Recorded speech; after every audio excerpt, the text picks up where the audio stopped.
She was stamped defective by the man who was supposed to love her, divorced, penniless, and shipped 1,000 miles to marry a stranger who never even asked for her.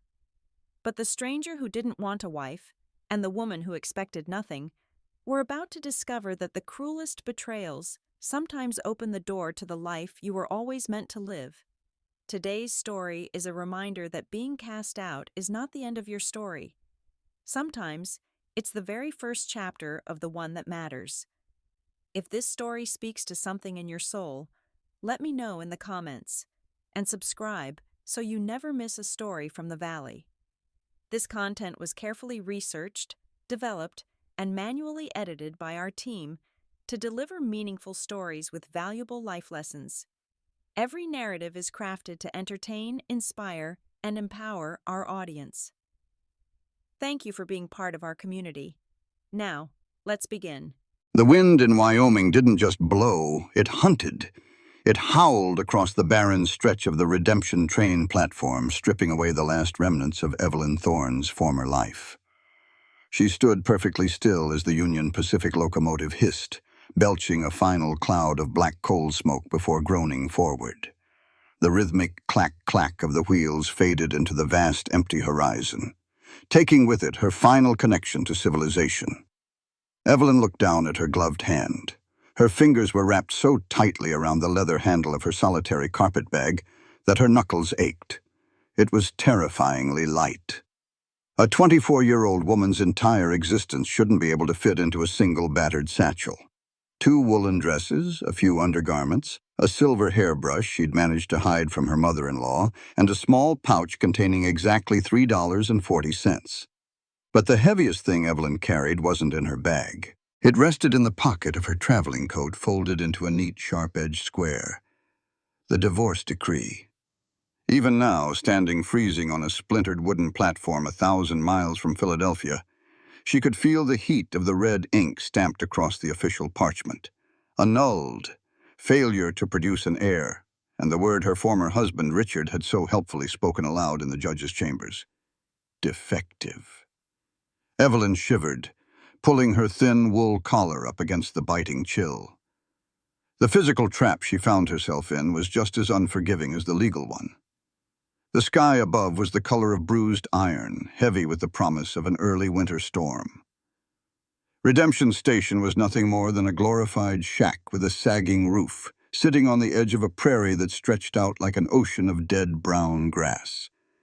There was nowhere to walk to, no parlor to wait in. If the temperature dropped any further, a woman in city clothes wouldn't survive the night outdoors. She had no family to return to. Her own blood had quietly shut their doors the moment the Philadelphia scandal broke. A barren woman was a useless woman in their circles. So she had done the only thing a ruined woman could do.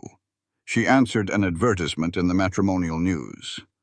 Wanted, a pragmatic woman for a Wyoming rancher. Hard work required. Companionship offered. Signed, Gideon Vance, Silent Valley Ranch. She had packed light, and she hoped for even less. Just a roof. Just a man who would leave her be, so long as she kept his hearth warm and his ledgers balanced. The crunch of wagon wheels on frozen dirt pulled Evelyn from her thoughts. From the shimmering dust of the trail, a wagon emerged, pulled by 2 massive, steam-breathing draft horses. The man driving them didn't look like the poetic, lonely rancher who had penned the earnest letters tucked inside her corset. He looked like the land itself, rough, weathered, and entirely unyielding. He pulled the team to a halt with a sharp whistle. As he stepped down from the buckboard, Evelyn's breath caught. Gideon Vance was a mountain of a man, clad in a heavy canvas duster and worn leather chaps. A shadowed, jagged scar ran down the left side of his jaw, disappearing into the collar of his shirt. He moved with a heavy, dangerous grace, his dark eyes sweeping over the desolate platform before finally landing on her. He didn't smile. He didn't step forward to offer his hand. He merely stared at her delicate traveling dress with a mixture of confusion and deep, simmering irritation. "Train's gone, ma'am." His voice was a low rumble, rough as uncut stone.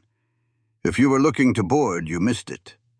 Evelyn lifted her chin, calling upon the last reserves of her aristocratic upbringing. She forced her frozen fingers to release the death grip on her bag, stepping forward with what she hoped was a confident posture.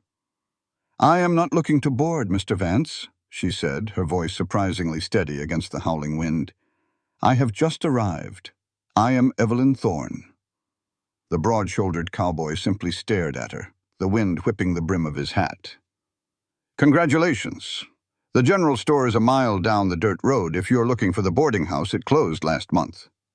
Evelyn faltered, a cold dread pooling in her stomach that had nothing to do with the Wyoming weather. "Mr. Vance, I don't need a boarding house. I am your correspondence bride. We agreed I would arrive on the 15th of October. Today is the 15th. Gideon froze. The massive draft horses snorted, tossing their heads, but the man himself went entirely still. The irritation in his dark eyes shifted, hardening into something terrifyingly blank. "My what?" he asked, the words clipping the icy air. "Your mail-order bride," Evelyn repeated, her voice losing its steady cadence. She reached a trembling hand into her bodice, retrieving the final letter he had sent. "We have been writing for 2 months.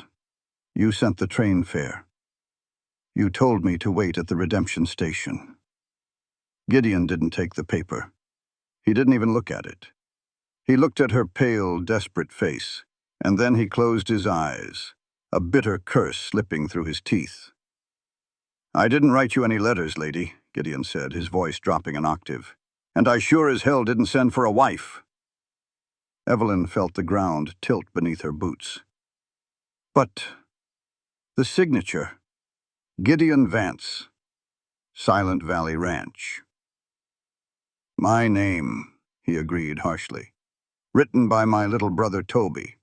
The same Toby who stole my emergency lockbox 2 weeks ago and rode out in the middle of the night, likely heading to California." Gideon opened his eyes, pinning her with a look of pure, exhausted frustration. "You aren't a bride, Miss Thorne. You're the punchline to my idiot brother's joke." The wind howled again, ripping the letter from Evelyn's numb fingers. It tumbled across the platform, vanishing into the endless, brutal expanse of the Wyoming plains. She had absolutely nothing left, and nowhere to go. The wind did not care that Evelyn Thorne had just lost her future for the second time in a month. It continued to howl across the redemption platform, biting through her wool coat and freezing the tears of shock before they could fully form in her eyes. "A joke," Evelyn repeated, the words tasting like ash. She stared at the spot where her letter, her supposed ticket to salvation, had vanished into the swirling dust. Gideon Vance stood rigid, a dark monument against the bruising sky. He looked exhausted, the kind of bone-deep weariness that came from fighting the land and losing. He rubbed the back of his neck, his leather-gloved hand scraping against the canvas of his duster. "Toby always was a fool," Gideon muttered, more to himself than to her. "But I never thought he was cruel enough to pull a woman halfway across the country just to cover his tracks." Evelyn's aristocratic pride, battered and bruised as it was, flared to life. She would not be an object of pity, not to her family in Philadelphia, and certainly not to this towering stranger in Wyoming. She forced her spine straight, ignoring the violent shivering that was beginning to overtake her limbs. "I assure you, Mr. Vance, the humiliation is entirely mutual. If you will simply point me toward the local telegraph office, I will contact—" Her voice faltered. Contact whom? The parents who had shut the door in her face? The friends who had crossed the street to avoid the defective, divorced woman? "The telegraph wires have been down since the storm last Tuesday," Gideon said flatly. "And even if they weren't, there isn't a train heading east for another 4 days. You can't stay out here. You'll freeze to death before midnight." He didn't wait for her permission. Gideon stepped forward, snatching her solitary carpet bag from the platform as easily as if it were a child's toy. He tossed it into the back of the wagon. The thud it made against the wooden floorboard sounded painfully hollow. "Climb up," he ordered, gesturing to the buckboard. Evelyn hesitated. "Where are we going?" "To Silent Valley, my ranch. He caught the flash of apprehension in her eyes, and his jaw tightened, the jagged scar along his cheek pulling taut. "Don't look at me like that, Miss Thorne. I don't want a wife, and I certainly don't want a city woman complicating my life. But I won't have it on my conscience that I left you to freeze on the Union Pacific platform. You'll stay at the ranch tonight. We'll figure out what to do with you tomorrow." She had no choice. Gathering her heavy wool skirts, Evelyn approached the wagon. The step was impossibly high for a woman wearing corset and petticoats. Before she could struggle, Gideon's large hands clamped around her waist. His grip was entirely devoid of familiarity or gentleness. It was the practical, firm hold of a man lifting a sack of grain. In a second, she was deposited onto the hard wooden bench. He climbed up beside her, the bench groaning under his weight, and snapped the reins. The massive draft horses lurched forward, and Evelyn was violently introduced to the reality of a Wyoming road. The journey was a masterclass in misery. The wagon wheels found every rut, rock, and frozen gully. The cold was a physical entity slicing through Evelyn's thin leather boots and chilling the blood in her veins. She huddled into herself, trying to keep her teeth from chattering, refusing to make a sound of complaint. Gideon didn't speak. He drove with single-minded focus, his eyes scanning the darkening horizon. Occasionally, he would glance sideways at her. He expected her to weep. He expected hysterics, demands, or a barrage of questions. Evelyn gave him none of it. She sat rigidly, her eyes fixed on the horses' manes, retreating into the cold, calculating part of her mind that had allowed her to survive the last few months. Assess the assets. Calculate the liabilities. Assets. She was alive. She was currently out of the wind, slightly, thanks to Gideon's broad shoulders blocking the worst of the gusts. Liabilities. She was completely destitute. She was stranded with a stranger who resented her presence. It took nearly 2 hours for the landscape to shift. The flat, desolate plains began to roll, rising into foothills dotted with dark, skeletal pine trees. The wagon crested a ridge, and Gideon pulled back on the reins. "Silent Valley," he said, his voice a low rumble over the wind. Below them lay a sprawling basin. In the fading, bruised twilight, Evelyn could make out the dark shapes of a large barn, a series of corrals, and a sturdy-looking log cabin set against a backdrop of imposing snow-capped peaks. It was vast, isolated, and profoundly lonely. It was beautiful in a savage, terrifying way.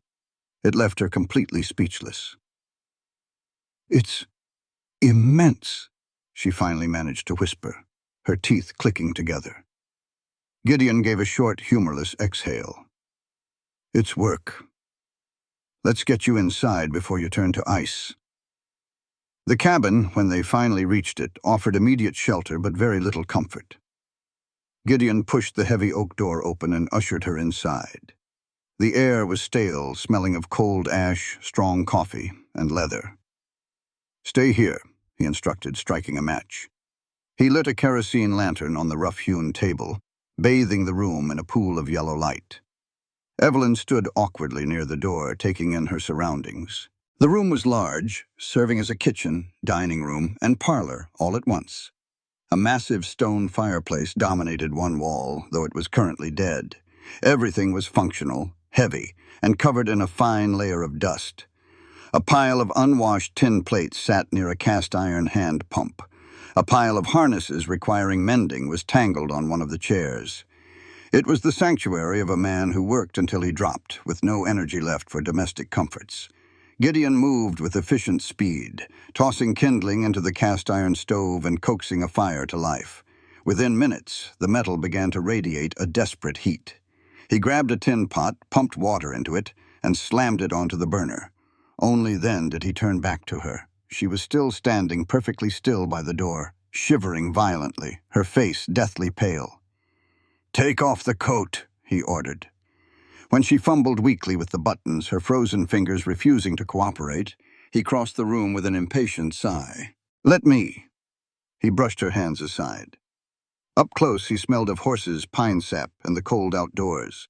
His large, calloused fingers worked the small buttons of her coat with surprising dexterity.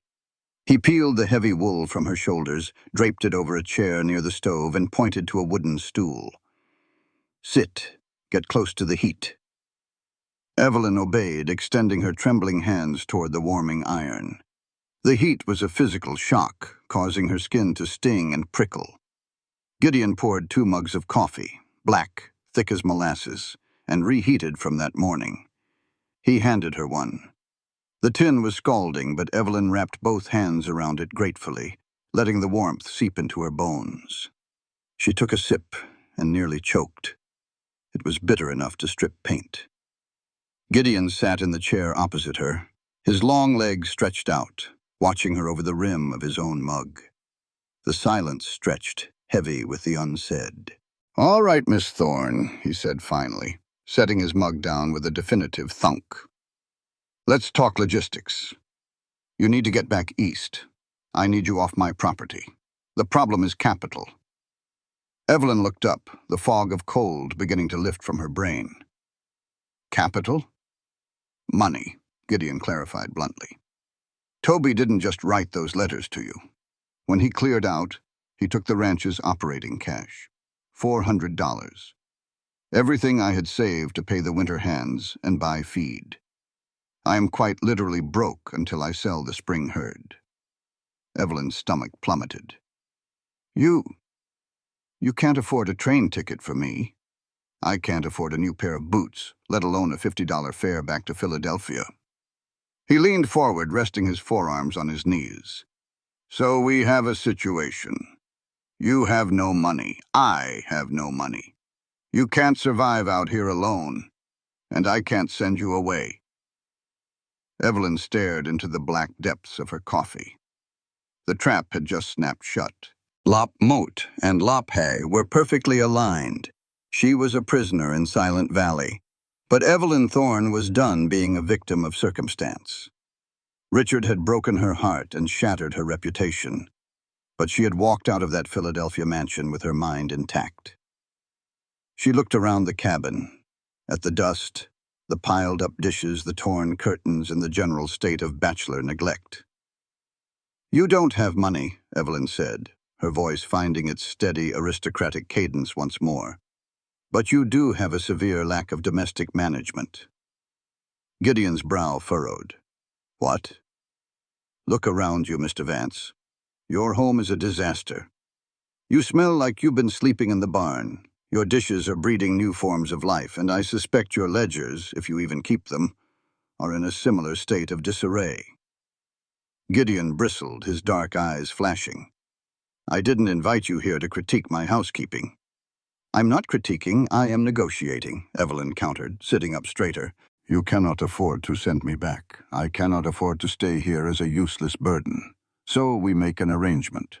A pragmatic agreement." He crossed his arms over his broad chest. "I'm listening. I will stay here for 6 months. Through the winter. I will clean this cabin until it shines. I will cook your meals, wash your clothes, and mend your gear. In return, you will provide me with room, board, and protection from the elements. And when the spring thaw comes and you sell your herd—" She locked eyes with him, refusing to blink. "You will pay me a housekeeper's wage for those 6 months, enough to buy a first-class ticket back east and establish myself." Gideon stared at her. For a long moment, the only sound in the cabin was the crackle of the wood in the stove and the wind howling against the log walls. He was evaluating her, trying to reconcile the delicate, refined woman sitting before him with the harsh demands of frontier survival. "It's brutal work," he warned, his voice dangerously low. "Winter in Wyoming isn't a parlor game, Miss Thorne. The water pump freezes. The snow drifts 10 feet high. You'll be hauling wood, plucking chickens, and scrubbing floors until your knees bleed. You don't look like a woman who's ever worked a day in her life." "Looks can be deceiving, Mr. Vance," she replied smoothly, hiding the fact that her hands were entirely soft and uncalloused. She had managed a massive household staff in Philadelphia, but she had never scrubbed a floor herself. She would simply have to learn. Failure was not an option. "Do we have an agreement?" Gideon studied her pale, determined face. He saw the desperation she was trying so hard to hide, but he also saw a spine of pure steel. 6 months, he said slowly. Strictly business, no expectations. You sleep in the spare room attached to the pantry. I sleep in the loft. I don't interfere with your work inside. You don't interfere with my work outside. Perfectly acceptable. And Miss Thorne, Gideon added, his tone turning deadly serious, I am not an easy man to live with. I like my quiet. I don't want a weeping, fragile city girl collapsing every time she breaks a fingernail. Evelyn thought of the divorce decree burning a hole in her coat pocket. She thought of Richard's cold eyes as he declared her a broken, useless thing. You don't need to worry about my fragility, Mr. Vance, Evelyn said, setting her empty mug on the table. I assure you, everything inside me that could be broken has already been shattered. I am here to work, collect my wages, and leave. Gideon held her gaze for a long moment, something unreadable shifting behind his dark eyes. Finally, he gave a short, curt nod. Then welcome to Silent Valley, Evelyn. He stood up, towering over her once more. Your room is through that door. Breakfast is at 4:30. Don't be late. As Gideon retreated toward the ladder leading to his loft, Evelyn sat alone by the stove. The wind screamed against the roof, but inside the fire burned hot and steady. She had a roof. She had a job. She had a plan. Evelyn Thorne packed light and hoped for little. But looking around the messy, quiet cabin, she realized she had just secured the one thing Richard had tried to take from her, a chance to survive on her own terms. 4:30 in the morning in Wyoming did not arrive with the gentle, rosy hue of a Philadelphia dawn. It arrived like a physical blow. Evelyn Thorne jerked awake in the pitch-black darkness of the small pantry room. For a terrifying, disorienting second, she didn't know where she was. The air in the tiny, windowless space was so profoundly cold that it burned her nostrils when she inhaled. Then the howling of the wind against the log walls brought it all rushing back. The train station, the humiliating revelation, the stoic, scarred rancher, and the pragmatic bargain she had struck to save her own life. She lay shivering beneath two heavy, scratchy wool blankets, her breath pluming in the freezing air like ghost smoke. Every muscle in her back ached from the thin, lumpy mattress. Back in her former life, a maid named Sarah would have already stoked the fires, drawn the heavy velvet curtains, and brought a porcelain cup of Earl Grey tea to her bedside. Richard's house, her mind whispered cruelly. Richard's maids. Richard's life. You are nothing now. I am alive, Evelyn whispered to the dark, her voice trembling but defiant. And I am employed. She threw off the blankets before her courage could fail her. The shock of the freezing air hitting her flannel nightgown made her gasp. She scrambled in the dark for her clothes, abandoning the complicated, bone-crushing corset she usually wore. There was no one here to impress with an 18-inch waist, and she suspected a corset would only serve to crack her ribs when she attempted to haul water. She pulled on her thickest wool stockings, a heavy cotton chemise, 2 petticoats, and her darkest, most durable traveling dress. It was entirely the wrong attire for ranch work, but it was all she had. Her fingers were stiff and clumsy as she braided her long dark hair, pinning it ruthlessly to the crown of her head. No stray curls, no vanity. Stepping out of the pantry and into the main cabin was like stepping into a cavern. The fire in the great stone hearth had died down to a few glowing embers, offering no warmth. Above her, she heard the heavy, rhythmic thud of Gideon Vance moving around in the loft. He was already awake. Panic, sharp and bright, spiked in Evelyn's chest. Breakfast is at 4:30. Don't be late. She rushed to the cast-iron stove dominating the kitchen area. It was a massive, hulking beast of black metal. In Philadelphia, the cook managed the stove. Evelyn knew, theoretically, that wood went in and fire came out. But as she opened the heavy iron door, she was faced with a bed of cold gray ash. She found a bucket of kindling and a few split logs nearby. Kneeling on the freezing floorboards, she shoved a handful of dry pine needles and kindling into the belly of the beast. struck a sulfur match against the stone wall, and tossed it in. The needles flared brilliantly, casting sharp, dancing shadows across the cabin. Evelyn sighed in relief and shoved a heavy log directly on top of the small flame. Instantly, the fire was smothered. A thick, acrid cloud of gray smoke billowed out of the stove door, hitting Evelyn directly in the face. She fell back coughing, her eyes watering profusely as the smoke rapidly filled the kitchen area. She waved her hands frantically, trying to clear the air, coughing so hard her ribs ached. "You're suffocating it." Evelyn jumped, spinning around while wiping soot and tears from her eyes. Gideon stood at the base of the loft ladder. He was fully dressed for the brutal outdoors. Heavy canvas trousers, a faded flannel shirt stretched tight across his broad shoulders, and worn leather suspenders. His dark hair was rumpled, and the jagged scar on his jaw looked prominent in the dim, smoky light. He didn't look angry, merely resigned.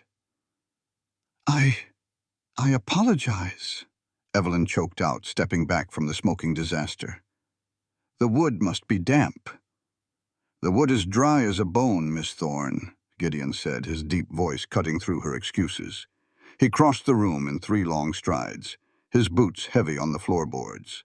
He dwarfed her, smelling of clean sweat leather and the sharp tang of the cold. "You put a 10-pound log on a 2-ounce fire. Fire needs to breathe same as you, same as—" Well, he knelt in front of the stove, not bothering to ask her to move, simply taking over the space. With a pair of iron tongs, he pulled the heavy log out, tossing it clattering onto the hearth. He rearranged the kindling, added a few smaller sticks, and struck another match. "Watch," he commanded quietly. Evelyn watched. She watched his large, calloused, capable hands move with practiced efficiency. He built a lattice of small wood, allowing the flames to lick upward, catching the edges before he slowly, deliberately added larger pieces. Within 2 minutes, the stove was roaring, radiating a beautiful, life-saving heat. "Air, fuel, heat," Gideon murmured, closing the iron door and adjusting the flue. He stood up, turning to look down at her. His gaze flicked over her soot-smudged cheek, her improper but practical lack of a corset, and the defensive tilt of her chin. "You've never lit a stove in your life, have you?" Evelyn lifted her chin higher. She would not lie, but she would not apologize for her upbringing either. "No, Mr. Vance, I have not. But I learned quickly. Show me what to do, and I will not require your intervention tomorrow." A faint, almost imperceptible gleam of amusement touched his dark eyes before vanishing. "The coffee grounds are in the tin on the shelf. 2 handfuls into the pot. Pump the water, boil it. Throw a dash of cold water in at the end to settle the grounds. There's salt pork in the larder and flour for biscuits. Can you make biscuits?" "I can read a recipe," she replied stiffly. "Out here we don't read recipes. We feel the dough." He reached for his heavy canvas duster hanging by the door. "I have 50 head of cattle that need hay, and a mare ready to foal. I'll be back in an hour. Have something edible on this table." The door slammed shut behind him, rattling the hinges and letting in a brief, agonizing blast of Wyoming winter. Evelyn stared at the closed door, her heart hammering against her ribs. Edible. Right. The next hour was a chaotic, desperate blur of domestic warfare. Pumping the water required putting her entire body weight onto the iron handle, her arms burning with the effort just to fill the coffee pot. Finding the salt pork was easy. Slicing it with a dull knife sent a sharp ache through her unaccustomed wrists. But the biscuits were her true nemesis. She mixed flour, a scoop of lard she found in a ceramic crock, and water, kneading it with a vengeance fueled by her lingering anger at Richard, at her mother, at the world. The dough was sticky, then it was tough. Then it resembled a gray, unyielding block of clay. She shoved the uneven lumps onto a cast-iron skillet and thrust them into the stove's oven, praying to a god she wasn't entirely sure was paying attention to Wyoming. When Gideon returned exactly an hour later, stepping out of the pre-dawn blackness covered in a dusting of fresh snow, the cabin smelled of strong coffee and burnt flour. Evelyn stood rigidly by the table. 2 tin plates were set. The salt pork was slightly charred on the edges, but mostly cooked. The coffee was black and steaming. The biscuits, however, were a tragedy. Hard, flat, and sporting blackened bottoms. Gideon took off his hat, shook the snow from his broad shoulders, and sat down at the head of the rough-hewn table. He looked at the plate. He looked at Evelyn, who was holding her breath, waiting for the dismissal, waiting for the mockery. She was waiting for him to tell her she was useless, defective. Gideon picked up a biscuit. He tapped it against the wooden table. It made a solid, terrifying thud, sounding exactly like a river stone. Weaponry, Gideon noted dryly. Evelyn's cheeks burned with a humiliating flush. I will throw them out. I can try again. Sit down, Miss Thorne, Gideon said. He didn't throw the biscuit. Instead, he snapped it in half with his massive hands, dipped it directly into his scalding black coffee to soften it, and took a bite. He chewed methodically, his jaw working, the scar rippling with the movement. He swallowed. They'll keep a man full if they don't break his teeth first. Next time, use buttermilk if we have it, and a lighter hand. You're kneading it like it owes you money. He didn't yell. He didn't call her useless. He just ate the terrible food to fuel his body for the brutal day ahead. Evelyn slowly sank into the chair opposite him. She poured herself a cup of the bitter coffee, wrapping her stinging, soot-stained hands around the tin. I will do better tomorrow. See that you do, Gideon replied. He finished his plate in a matter of minutes, a man who viewed food purely as fuel. As he stood to leave again, he paused by the door. There's a bucket and a scrub brush under the sink. The floors haven't been washed since Toby left. The woodpile is out back. Don't wander past the barn. The snowdrifts can be deceiving, and I don't have time to dig you out. I will not wander, she promised. For the first time, Gideon held her gaze for more than a passing second. He looked at her soft, pale hands, then up to her aristocratic face, framed by the harsh reality of his log cabin. It's going to hurt today, Evelyn. The work. Don't hide it if you injure yourself. Pride out here gets people killed. He left before she could answer. Gideon was right. It hurt. The first 3 days at Silent Valley Ranch did not merely test Evelyn's resolve. They systematically dismantled her physical body. She began with the floors. Heating the water took an hour of hauling and chopping kindling. Getting down on her hands and knees, scrubbing the embedded dirt, mud, and horsehair from the rough pine boards, was an exercise in agony. Splinters bit into her palms. The harsh lye soap ate away the soft, manicured skin of her hands, leaving them red, raw, and stinging. By the afternoon of the second day, she had to wash Gideon's clothes. She stood over a steaming copper tub, using a washboard that felt like a torture device. Stripping the sweat and grime from his heavy denim trousers and flannel shirts required a brutal, repetitive motion that left her shoulders screaming and her lower back locked in spasms. But she did not stop. Every time her muscles trembled and begged for rest, she thought of the judge's gavel. She thought of Richard's mother, sipping tea in the parlor, looking at Evelyn as if she were a barren, withered crop. If she cannot fulfill a woman's basic duty, what use is she? I am useful, Evelyn thought furiously, scrubbing a bloodstain out of Gideon's shirt collar until her knuckles bled. I am surviving. I am earning my keep. Gideon, true to his word, stayed out of her way. He left before dawn and returned long after dark, smelling of wind, cattle, and exhaustion. They existed in a strange, silent orbit. He ate the meals she prepared, which slowly, painstakingly improved from inedible to decent. She mended his clothes, sitting by the fire late at night, her eyes straining in the lamplight. He noticed the changes, though he said nothing. He noticed that the cabin smelled of pine soap instead of stale ash. He noticed that his shirts were folded on his bed in the loft. And he noticed her hands. Evelyn tried to hide them. When she served him his evening stew, she kept her fingers curled inward, concealing the angry red blisters that had burst and the cuts that stung with every movement. She didn't want his pity. She wanted his money in the spring, and she wanted her pride. But on the seventh day, the Wyoming winter decided to test them both. The sky turned a bruised, sickening purple by midday. The temperature plummeted so fast, Evelyn could hear the log walls of the cabin groaning as the sap inside them froze solid. Gideon had ridden out to the far northern pasture to break ice over the creek for the cattle, warning her he wouldn't be back until nightfall. "Keep the fire roaring," he had instructed, his face grim under the brim of his Stetson. "If the cabin goes cold, the pump lines freeze. If the lines freeze, the pipes burst. Do not let that stove go out." Evelyn had taken the warning to heart, but by 3 o'clock the indoor wood box was empty. She bundled herself in her heavy coat, wrapped a woolen scarf around her head, and pushed open the heavy front door.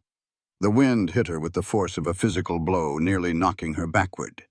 The air was a blinding, swirling vortex of white snow. She could barely see the barn, let alone the woodpile 50 yards away. She lowered her head, shielding her eyes, and stepped off the porch. The snow was already up to her knees, dragging at her heavy skirts like wet cement. She fought her way to the woodpile, her breath tearing at her lungs. She loaded her arms with as many heavy pine logs as she could carry, the rough bark scraping against her raw forearms. She made 3 trips. By the 4th, she was exhausted, trembling, her fingers numb inside her thin leather gloves. She stumbled back into the cabin, dropping the wood into the box with a clatter. She shoved 3 logs into the stove, sighing as the fire flared, pushing back the creeping cold. She turned to the cast-iron sink to pump a glass of water to soothe her parched, coughing throat. She gripped the heavy iron handle and pushed down. It didn't move. Evelyn frowned. She gripped it with both hands, putting her weight into it. The handle was fused solid. Panic, cold and sharp, pierced through her exhaustion. If the lines freeze, the pipes burst. She had let the fire die down too much while she was hauling wood. The ambient temperature near the sink, which was on the far exterior wall, had dropped below freezing. "No, no, no," Evelyn muttered. She grabbed the handle again, throwing her entire body weight onto it. Nothing. It was like pulling against solid stone. She looked frantically around the kitchen. Hot water. She needed to pour boiling water over the pump mechanism to thaw it before the ice expanded down into the pipes. But the kettle was empty. She had used the last of it to wash the breakfast dishes. If Gideon returned to broken pipes, he would have to haul water from the creek all winter. It would be a disaster. He would look at her and see exactly what Richard had seen. A failure. A useless burden. "I will not fail," she thought, a fierce, feral determination rising in her blood. "I will not be defeated by a piece of iron and some ice." There was a small rain barrel positioned just outside the back door, meant to catch runoff from the roof. It would be frozen solid, but if she could break the ice, she could melt it on the stove, boil it, and thaw the pump. Evelyn grabbed the heavy iron fire poker from the hearth. She didn't bother buttoning her coat. She threw open the back door and stepped into the raging blizzard. The rain barrel was a solid block of ice. Evelyn raised the heavy iron poker and brought it down with all her might. The iron clanged against the ice, sending a jarring shockwave up her arms right to her teeth. The ice barely chipped. "Damn it!" she screamed into the wind, the aristocratic curse lost in the howling gale. She raised the poker again, gripping it so tightly her torn hands bled inside her gloves. She struck again and again and again. She swung with the fury of a woman who had been told her body was broken, swinging at the society that had exiled her, swinging at the unfairness of the cold, the dirt, and the loneliness. With a loud crack, the top layer of ice fractured. Evelyn dropped the poker and plunged her gloved hands directly into the freezing water beneath the shards of ice. She gasped, the cold so intense it felt like burning fire. She scooped out large, jagged chunks of ice, throwing them into the large tin kettle she had dragged out with her.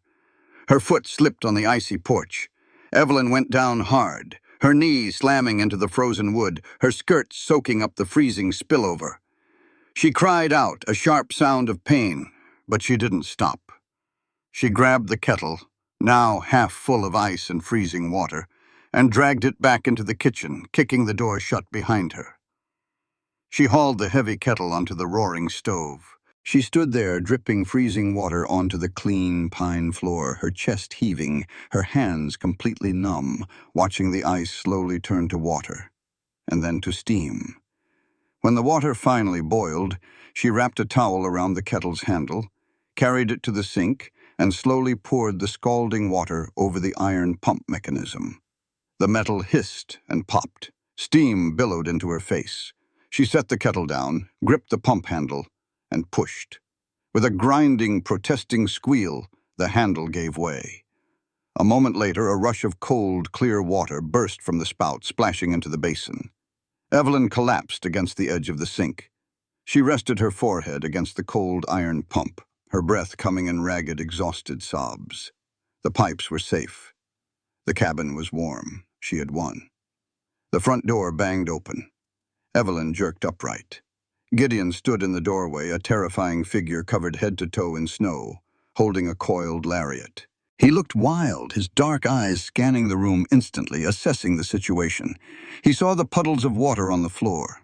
He saw the empty wood box, now full. And then he looked at Evelyn. She was a disheveled mess. Her hair had escaped its severe braids, hanging in damp, dark tendrils around her pale face. Her dress was soaked at the knees, her coat half off, and she was clutching the edge of the sink, trembling violently. Gideon slammed the door shut, locking out the storm. He crossed the room in 3 strides, dropping his rope. "What happened?" His voice was a sharp crack, demanding an answer. "The pump," Evelyn managed to say, her teeth chattering so hard she could barely form the words.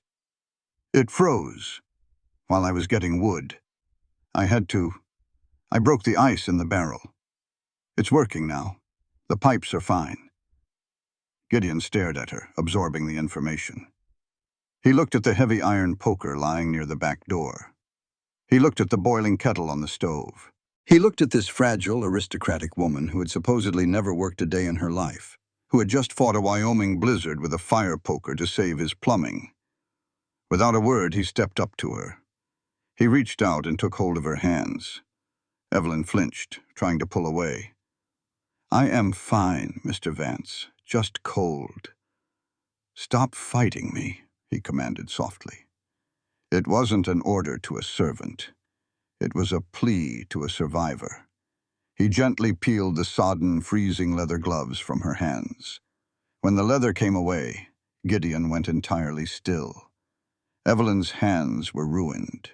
The blisters from scrubbing the floors had broken and bled. The friction from the axe and the poker had torn the skin on her palms to raw meat. The freezing water had turned her fingers a terrifying shade of blue-white. Gideon let out a long, ragged exhale. The anger in his eyes vanished, replaced by something entirely different. Something heavy and deep and dangerous. "Sit down," he said quietly. Evelyn was too exhausted to argue. She sank into the chair by the stove.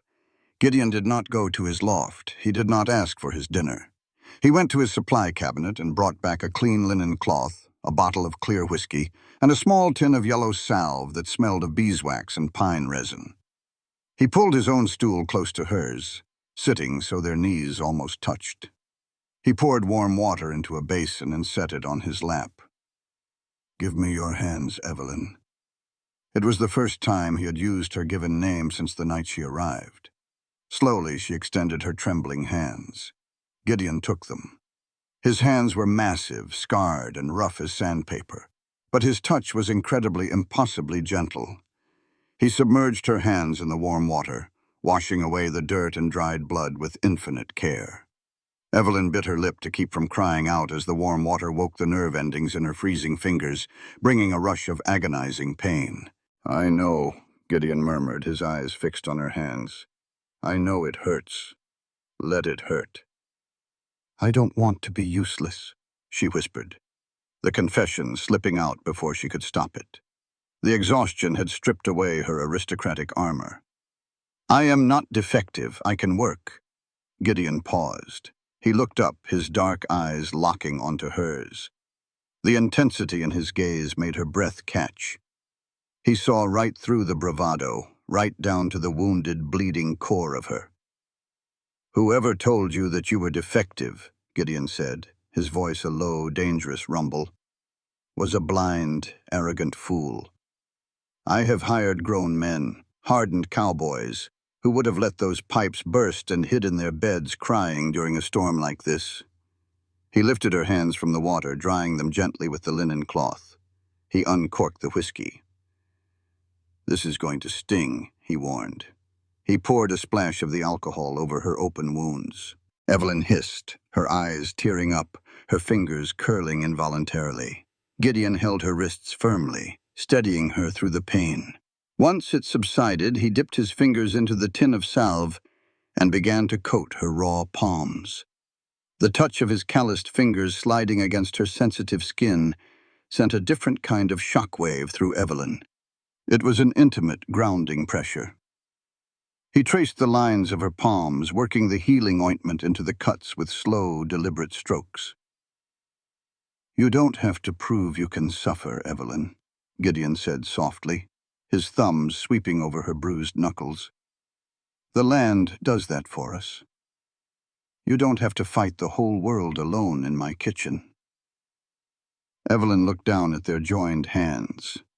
The stark contrast between them, his dark, scarred, massive hands holding her pale, battered, delicate ones, was mesmerizing. In Philadelphia, a man only touched a woman's hand to kiss it at a ballroom dance. This touch was entirely different. It was the touch of a partnership. It was an acknowledgement of shared survival. "I'm not used to relying on anyone, Mr. Vance," she admitted softly. "Gideon," he corrected her. He began wrapping her hands in clean white bandages, winding the cloth securely but not too tight. "If you're going to bleed for my ranch, you can use my given name." He tied off the bandages and gently laid her hands in her lap. He didn't move away immediately. For a suspended moment, the only sound in the cabin was the roar of the fire and the howling of the blizzard outside. They were entirely isolated, two broken people at the edge of the world, finding a strange, unexpected solidarity in the quiet aftermath of the storm. "Thank you," Evelyn whispered. Gideon's jaw tightened. He looked at her lips, then quickly looked away, standing up and putting sudden distance between them. The spell broke, but the echo of it remained in the heavy air. "I'll cook tonight," Gideon said gruffly, turning his back to her to pack away the medical supplies. "Keep your hands dry. Tomorrow I'll show you how to wrap the pump handle with burlap so it doesn't freeze again." Evelyn watched his broad back as he moved around the kitchen. Her hands throbbed beneath the bandages, but for the first time since she had received that devastating divorce decree, the pain didn't feel like a punishment. It felt like the beginning of armor. As the storm raged outside, burying Silent Valley in snow, the ice inside the cabin had irrevocably cracked. The pragmatic bargain they had struck was no longer just about survival and train tickets. It had become something far more dangerous. It had become respect. Winter in Wyoming did not merely arrive. It conquered. It buried Silent Valley beneath 3 feet of pristine, blinding white snow, locking the world in a frozen, crystalline vault. But inside the cabin, the ice between Evelyn Thorne and Gideon Vance had irrevocably cracked. By late December, the excruciating agony of Evelyn's first weeks had faded into a dull, manageable ache, and then, miraculously, into a strange kind of strength. The blisters on her hands had healed, replaced by smooth, tough calluses at the base of her fingers. Her aristocratic pallor was gone, kissed by the wind and the heat of the cast-iron stove into a healthy, golden flush. She had lost the soft, idle weight of a Philadelphia society wife, her body leaning out, muscles forming in her arms and back from hauling water and chopping kindling. She no longer fought the land, she learned its rhythm. And she learned Gideon's rhythm, too. Their mornings became a silent, perfectly timed choreography. At 4:30, Evelyn would rise, stepping into the freezing kitchen. She no longer smothered the fire. She coaxed it to life with practiced ease. By the time the coffee was boiling, Gideon would descend from the loft. They didn't need to speak. He would take the heavy cast-iron skillet from the hook. She would hand him the sliced salt pork. He would pour the coffee. She would slide a plate of hot, perfectly golden buttermilk biscuits onto the table. They existed in a fragile, suspended peace. The brutal demands of the ranch stripped away the luxury of pretense. One bitterly cold morning in early January, the routine shifted. Evelyn was standing by the stove, turning a strip of bacon with a fork, when Gideon stepped through the front door. He brought the scent of the pine forest and fresh snow with him. He didn't head for his usual spot at the table. Instead, he stopped beside her. Evelyn glanced up, her breath catching slightly at his proximity. He was so large that he blocked out the light from the lantern, casting her in his shadow. The jagged scar on his jaw was stark white against his wind-chilled skin, but his dark eyes were unusually warm. "Put your hands out," Gideon said, his voice a low, rough rumble. Evelyn blinked, the fork hovering over the skillet. "Are they not clean enough to serve breakfast, Mr. Vance?" "Gideon," he corrected her, a faint trace of amusement touching the corners of his mouth. "I told you to use my name, Evelyn. Put your hands out." Slowly, she set the fork down and extended her hands, palms up. She expected him to inspect the calluses, perhaps to judge the toll the work had taken on her once perfect skin. Instead, he reached into the deep pocket of his canvas duster and pulled out a pair of gloves. They were not the thin, useless leather riding gloves she had brought from the East. These were made of thick, supple deer hide, lined with thick sheep's fleece and stitched with heavy waxed thread. "I traded for them in redemption before the last storm hit," Gideon said, his voice dropping slightly as he placed the heavy gloves onto her open palms. "They're smaller than a man's cut. They should fit." Evelyn stared at the gloves. The gesture was so practical, yet so profoundly intimate, that a sudden, tight lump formed in her throat. In Philadelphia, Richard had bought her diamonds that she wore to operas she hated, just to show his business rivals he could afford them. Gideon Vance had bought her work gloves so her hands wouldn't freeze while she hauled his firewood. One was an ownership tag, the other was an act of quiet, desperate care. "Gideon," she whispered, looking up at him. These are beautiful." "Thank you." He cleared his throat, suddenly looking uncomfortable with her gratitude. He took a step back, tipping the brim of his hat. "Your hands are healing. I don't need you losing fingers to frostbite. We have a bargain to uphold." It was a flimsy excuse, and they both knew it. "Of course," Evelyn said softly, slipping her hands into the gloves. The fleece swallowed her fingers in absolute luxurious warmth. Purely a business investment. A ghost of a smile touched his lips before he turned to the table. "Exactly. Now, is that bacon going to burn?" That afternoon, the sky cleared, revealing a canopy of piercing, impossible blue. The sun glared off the snow, turning the valley into a basin of crushed diamonds. Gideon had asked her to bring a bucket of warm mash out to the barn for the draft horses, as the temperature had dropped enough to freeze their water troughs again. Evelyn bundled up in her heavy coat and her new fleece-lined gloves, carrying the steaming wooden bucket across the yard. When she pushed open the heavy barn doors, the smell of sweet hay, warm animal bodies, and leather washed over her. It was a comforting scent. Gideon was at the far end of the barn, working a curry comb over the flanks of a massive black mare. Evelyn walked down the central aisle, pouring the warm mash into the troughs for the draft horses. They nickered softly, nudging her shoulder with their massive velvety noses. She patted them, feeling the immense power beneath their winter coats. She turned to leave, but stopped. Through the open double doors at the back of the barn, the entire expanse of Silent Valley was framed like a painting. The rolling white hills stretched out toward the jagged, saw-toothed peaks of the mountains. There were no factories belching smoke. There were no whispering society matrons. There were no expectations here, other than survival. Evelyn walked slowly toward the open doors, captivated. The silence of the land was absolute, yet it wasn't empty. It was a heavy, pregnant silence, full of waiting life. The wind swept down from the peaks, carrying the sharp, clean scent of pine. A mail-order bride, packed light, hoped little, her mind echoed. She had come here expecting nothing but a temporary prison.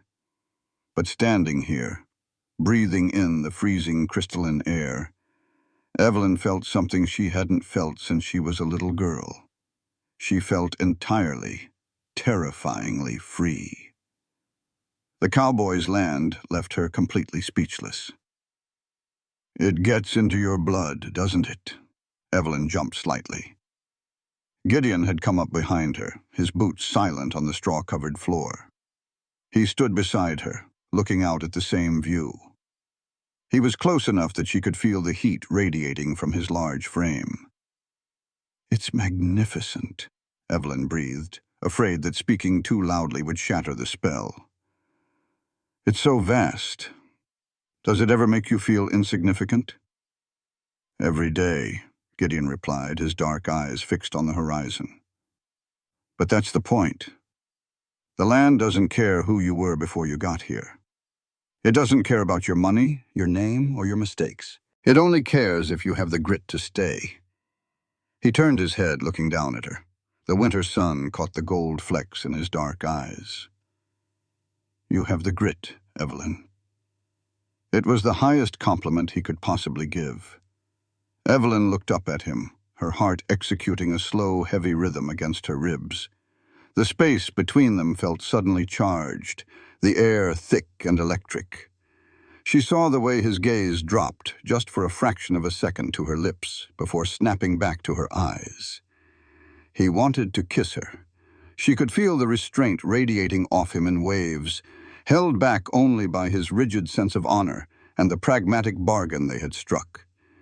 He would not touch her unless she asked him to, and she wasn't ready to ask. The wounds Richard had left were still scarring over, but for the first time she thought that someday she might want to. "I am learning, Gideon," she said softly. He held her gaze for a long heartbeat, the unspoken words heavy between them. Then he gave a slow nod and stepped back, breaking the tension. "Go back inside before you catch a chill. We have a storm blowing in from the north by nightfall." Evelyn walked back to the cabin, her hands warm in her deer-hide gloves, and her chest filled with a strange, blooming warmth that had nothing to do with the fire. She was surviving. But more dangerously, she was beginning to belong. The brief, tentative peace of the winter was shattered 3 weeks later, not by a blizzard, but by the arrival of a carriage. It was a bright, bitterly cold morning in late February. The spring thaw was still a month away, making the journey up the mountain pass treacherous. Yet a sleek, black buggy pulled by 4 exhausted horses ground its way into the yard of Silent Valley. Evelyn was at the window wiping down the glass when she saw them. 2 men on horseback, hired guns by the look of their low-slung holsters and hardened faces, flanked the buggy. The man who stepped out of the carriage was a jarring anomaly against the rugged Wyoming landscape. He wore a tailored wool suit, a bowler hat, and a heavy cashmere overcoat. He looked like a piece of Wall Street that had been violently uprooted and dropped into the snow. Gideon emerged from the barn, a heavy iron pitchfork in his hand. His body immediately went rigid. The relaxed, quiet rancher Evelyn had come to know vanished, replaced by a man radiating pure, lethal tension. Evelyn didn't wait. She dried her hands on her apron, her pulse quickening, and stepped out onto the porch. "Silas Sterling," Gideon said. The name was a curse in his mouth. He didn't lower the pitchfork. "You've got a lot of nerve driving that buggy up my road, Silas. The pass is closed." "The pass is merely difficult, Gideon," Silas replied. His voice was smooth, oiled, and reeked of condescension. He adjusted his leather driving gloves, his eyes sweeping over the modest cabin, the barn, and finally landing on Evelyn standing on the porch. A slow, greasy smile spread across his face. "And I see you found yourself some winter entertainment to keep the cabin warm. I heard Toby ran off. Didn't realize he left you a replacement." Gideon lunged forward, the pitchfork lowering like a spear. The 2 hired guns instantly put their hands on the grips of their revolvers. "Shut your mouth, Silas," Gideon snarled, his voice vibrating with a barely contained urge to commit violence. "You disrespect my home again, and I'll bury you under the snowbank." "Violence, Gideon. Really? How terribly frontier of you." Silas chuckled, though he took a prudent step back toward his carriage. He reached inside his cashmere coat and pulled out a thick leather folio. "I didn't come here to insult your housekeeper. I came on business. The railroad expansion has been approved. The Union Pacific needs the water rights running through Silent Valley." "They aren't for sale," Gideon said flatly. "I told you that in October. I told you that in December. Get off my land." "You misunderstand me," Silas sighed, tapping the leather folio against his palm. "I'm not here to buy them, Gideon. I'm here to collect them, along with the rest of the ranch." Gideon stopped. "What the hell are you talking about?" "It's cold out here. Why don't we step inside? I have some paperwork you need to review." Silas didn't wait for an invitation. He walked past Gideon, climbing the porch steps. Evelyn stood her ground by the door, refusing to shrink back as Silas approached. Up close, he smelled of expensive cigars and cheap morality. He tipped his hat to her mockingly. "Excuse me, darling, the men need to talk." Evelyn's spine went rigid. She stepped aside, letting him enter, but her eyes narrowed into sharp, calculating slits. Gideon followed him inside, slamming the heavy oak door shut. The cabin, which had felt so large and comforting that morning, suddenly felt claustrophobic. Silas walked straight to the dining table, brushing a crumb off the wood with a look of distaste, and laid the leather folio down.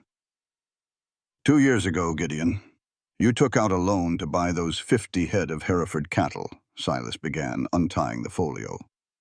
"You borrowed the capital from the redemption bank." "And I've paid the installments every quarter," Gideon growled, looming over the table. "I have the receipts." "I'm sure you do," Silas smiled. "But the redemption bank was recently acquired by my parent company in Chicago, which means your debt is now my debt. And unfortunately for you, you missed a very crucial clause in your original promissory note." Silas pulled out a crisp, heavy piece of parchment, sliding it across the table. "Paragraph 4, subsection B," Silas pointed with a manicured fingernail. "It clearly states that if the debtor fails to maintain a minimum operational capital of $500 in the bank's holding as collateral, the note goes into immediate default, and the compounding interest is applied retroactively to the principal sum." Gideon stared at the paper. The words were a dense, impenetrable block of legal jargon. He was a man who could read the weather from a shift in the wind, who could diagnose a sick calf by the look in its eye.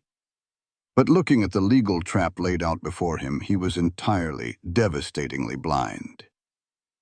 "Toby," Gideon whispered, the realization hitting him like a physical blow. "Toby emptied the operational account when he ran off." "Precisely," Silas grinned, his teeth showing like a wolf. "You fell below the required collateral. The note is in default. The retroactive compound interest brings your total debt to $3,400, due immediately." Gideon gripped the edge of the table so hard the thick pine groaned. "That's robbery. You know I don't have $3,000. "I know," Silas said smoothly. "Which is why I brought a deed of transfer. Sign Silent Valley over to the Union Pacific and we'll forgive the debt. You can walk away clean. If you don't sign, the sheriff will be here on Monday to seize the property, the cattle, and everything you own. You'll leave with nothing." Gideon looked at the paper. His chest heaved. The ranch was his life. He had built the cabin with his own hands. He had bled into this soil. And now a man with a piece of paper was stealing it all away because Gideon didn't understand the weapon being used against him. He reached a shaking hand toward the pen Silas was offering. "Do not sign that, Gideon." The voice sliced through the cabin like a whip crack. It was not the voice of a terrified maid. It was the icy, commanding tone of a Philadelphia aristocrat who was entirely accustomed to being obeyed. Silas blinked in surprise, turning to look at Evelyn. "I'm sorry. Did the help speak?" Evelyn didn't look at Silas. She walked directly to the table, her heavy wool skirts sweeping the floorboards. She stopped beside Gideon, placing her hand firmly over his, stopping him from taking the pen. "Evelyn," Gideon muttered, his voice thick with defeat. "You don't understand.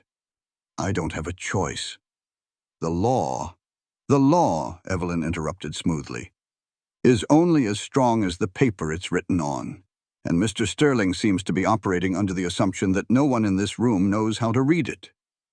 Silas scoffed, a harsh, ugly sound. "Listen to me, little girl. This is men's business. Why don't you go back to the kitchen and—" "Before I came to Wyoming," Evelyn said, her voice dropping into a deadly quiet register that made Silas snap his mouth shut, "I was married to Richard Thorne, of Thorne Shipping and Logistics in Philadelphia." Silas's smug expression faltered. Thorne Shipping was a titan on the East Coast. "My former husband," Evelyn continued, her eyes locking onto Silas like a hawk spotting a field mouse, "was a brilliant socialite, but an absolute fool with numbers. For 4 years, I managed the ledgers, the contracts, and the legal acquisitions for a fleet of 20 merchant vessels. I have negotiated with men who own senators, Mr. Sterling. Do not mistake my silence for ignorance, and do not ever speak to me like a servant again." The silence in the cabin was absolute. Gideon stared at her, his jaw slack, seeing this woman not as the fragile creature he had rescued from the train platform, but as a general stepping onto a battlefield. Evelyn pulled the promissory note toward her. Her eyes darted across the dense paragraphs, her mind slipping effortlessly into the cold mathematical precision that Richard had so despised in her. She read for 60 seconds. Then she let out a short, sharp laugh of pure disdain. "You are a very poor liar, Mr. Sterling," she said, tossing the paper back at him. Silas bristled. "That is a legally binding contract." "It is a fraudulent document," Evelyn countered sharply. "First of all, the usury laws of the Wyoming Territory, passed in 1878, strictly prohibit retroactive compounding interest on agricultural loans exceeding 10%. Your retroactive penalty is mathematically calculated at 22%. That is illegal." Silas's face began to turn a mottled red. "The bank?" "Secondly—" Evelyn didn't let him breathe. She tapped her finger hard against the date at the bottom of the page. "This addendum regarding the operational collateral was not part of the original loan Gideon signed 2 years ago. The ink on this specific paragraph is iron gall, whereas the original signatures are carbon-based ink. You forged an addendum onto a pre-existing contract after acquiring the debt, trying to force a default." "You have no proof of that," Silas shouted, his polished veneers shattering completely. "I don't need proof," Evelyn smiled, cold and terrifying. "Because if you attempt to send the sheriff here on Monday, I will wire the Federal Bank Examiner in Denver. I will have them audit the Chicago parent company's acquisition of the Redemption Bank. Forgery on territorial agricultural loans carries a federal prison sentence of 5 to 10 years. Are you willing to risk a federal audit over water rights, Mr. Sterling?" Silas stared at her, his mouth opening and closing like a suffocating fish. He looked from the fierce, unrelenting woman to Gideon, who was now standing taller, a slow, predatory grin spreading across his scarred face. The trap had been broken. "You," Silas stammered, snatching the papers from the table and shoving them back into his folio. "This isn't over, Vance. The railroad will get this land." "Get out of my house, Silas," Gideon said, his voice low and thrumming with dangerous joy, "before my housekeeper decides to find any more felonies in your briefcase." Silas didn't say another word. He turned on his heel, practically sprinting out the door. A moment later, they heard the frantic crack of a whip, and the buggy tore out of the yard, the hired guns galloping nervously behind. The cabin descended into a stunned, ringing silence. Evelyn stood at the table, her chest heaving. The adrenaline that had fueled her began to recede, leaving her knees suddenly weak. She gripped the edge of the pine table to steady herself. For years, Richard had told her that her mind was unnatural for a woman, that her skill with numbers was an embarrassment to be hidden. She had just used that very skill to save the only home she had left. Slowly, Gideon turned to face her. The look in his dark eyes was no longer just respect. It was absolute, unadulterated awe. "Evelyn," he breathed, stepping closer to her. How did you know all of that?" "I told you," she said, her voice trembling slightly now that the danger had passed. "I am not useless, Gideon. I was never useless." Gideon didn't hesitate this time. He closed the distance between them, reaching out and gently grasping her shoulders. His touch was a grounding anchor in the storm of her emotions. "You," he said, his voice thick with an emotion that made Evelyn's breath catch, "are the most terrifying, magnificent creature I have ever met." He didn't kiss her, but the way he looked at her, as an equal, as a savior, as a woman of immense and undeniable worth, was a profound intimacy that struck straight to her soul. The pragmatic bargain was dead. In its place, something fierce, permanent, and undeniably real had just taken root in the soil of Silent Valley. The victory over Silas Sterling shifted the very foundations of Silent Valley. The pragmatic bargain that had kept Evelyn and Gideon orbiting each other at a safe, icy distance had melted away, replaced by an awareness so acute it was almost painful. March arrived not with a sudden burst of spring, but with an agonizingly slow thaw. The snow turned to heavy, wet slush, and the world smelled of damp earth and crushed pine. Inside the cabin, a different kind of tension was thawing. Evelyn had officially taken over the ranch's ledgers. In the evenings, after the supper dishes were cleared, she sat at the heavy pine table, the kerosene lantern casting a warm, golden circle over the worn, leather-bound books.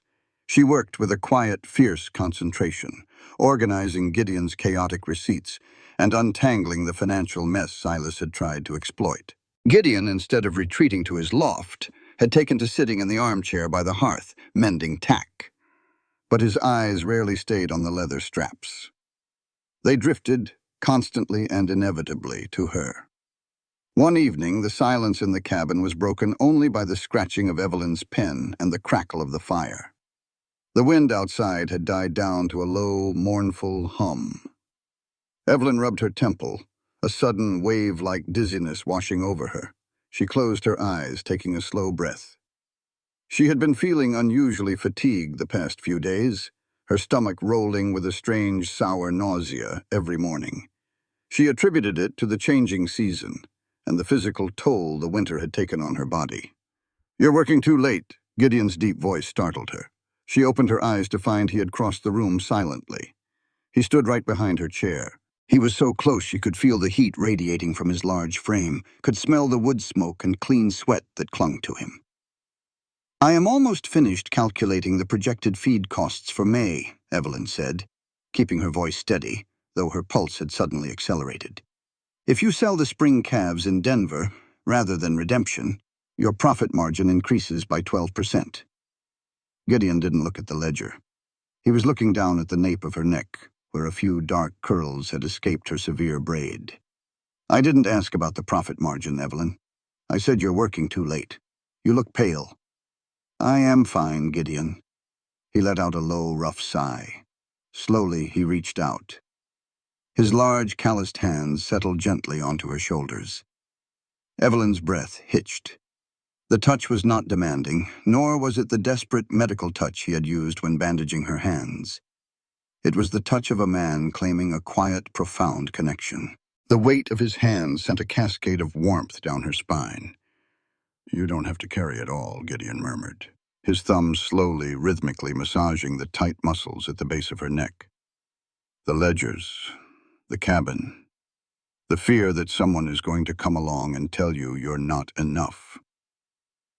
Evelyn closed her eyes, leaning back just a fraction of an inch into his strength. It was a terrifying surrender.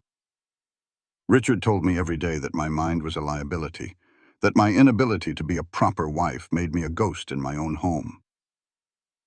"Richard," Gideon said, the name sounding like a curse in his mouth, "was a blind, arrogant coward. He had a queen in his house, and he treated her like a pawn." He shifted closer. He didn't kiss her. He didn't turn her around and pull her into his arms. Instead, he leaned down, his cheek brushing lightly against her dark hair. His hands slid from her shoulders down her arms, resting over her hands where they lay on the open ledger. His scarred, massive hands completely engulfed hers. It was an embrace of absolute protection. "You are not a ghost here, Evelyn," he whispered, his breath warm against her ear. You are the heartbeat of this valley. I see you. I see exactly what you are worth." Tears, hot and unbidden, pricked Evelyn's eyes. She turned her head slightly, her cheek grazing the rough canvas of his shirt. The intimacy of the moment, the sheer devastating emotional exposure, was more powerful than any physical kiss could have been. It was an anchoring, a promise. They stayed like that for a long, suspended moment. Two battered souls finding a quiet harbor in the dark. But as Gideon finally pulled away, bidding her a gruff, husky goodnight before climbing to the loft, Evelyn pressed a hand to her stomach. The wave of nausea returned, sharper this time, carrying with it a faint, creeping dread she couldn't quite name. The dread took a name 3 days later. Evelyn had driven this wagon into Redemption for supplies. The town was a muddy morass of melting snow, but the air was warmer. She parked the team in front of the general store, her stomach rolling violently as the scent of raw meat from the neighboring butcher shop hit her. She gripped the side of the wagon, waiting for the sickness to pass, her face pale and damp with cold sweat. "You look like you're about to faint into the horse trough, child." Evelyn looked up. Martha Higgins, the robust, sharp-eyed owner of the general store and the town's only midwife, was standing on the boardwalk, a broom in her hand and a deeply analytical look on her weathered face. "I am perfectly well, Mrs. Higgins," Evelyn managed, forcing herself to stand straight. "Just a touch of stomach rot from some old salt pork, I imagine." Martha didn't buy it. She ushered Evelyn inside the store, led her to the back room, and pushed her into a wooden chair. "Salt pork doesn't make a woman's face swell like that, and it doesn't make her hold her breath when she walks past a butcher." Martha poured a cup of peppermint tea and set it down. "When was your last monthly, Evelyn?" The question hit Evelyn like a physical blow. She froze. In the brutal, exhausting fight for survival over the winter, tracking her cycles had been the absolute last thing on her mind. But now, as Martha asked the question, the mathematics of her own body crashed down upon her. October. Her last cycle had been in early October, mere days before Richard had handed her the divorce decree and thrown her onto a train. It was now March. "No," Evelyn whispered, the blood draining completely from her face. "No, that's impossible. I was examined by 3 top physicians in Philadelphia. They told my husband, my former husband, that I was completely barren, structurally defective. That is why I was divorced." Martha let out a harsh, unladylike snort. "City doctors! They look at a woman's body like it's a broken pocket watch. Let me tell you something about the human body, Evelyn. It does what it wants when it wants. And right now your body is doing exactly what bodies do." Martha placed a warm, heavy hand on Evelyn's shoulder. "You're with child, honey. Nearly 5 months along by the look of it, though you've hidden it well with the weight you lost over the winter." The small back room of the general store began to spin. Evelyn couldn't breathe. The supreme, sickening irony of it all closed around her throat like a vice. Richard had discarded her like broken glass because she couldn't give him an heir. He had shattered her reputation, cast her out into the wilderness, and left her to die. And yet she was carrying his child. But the horror went deeper.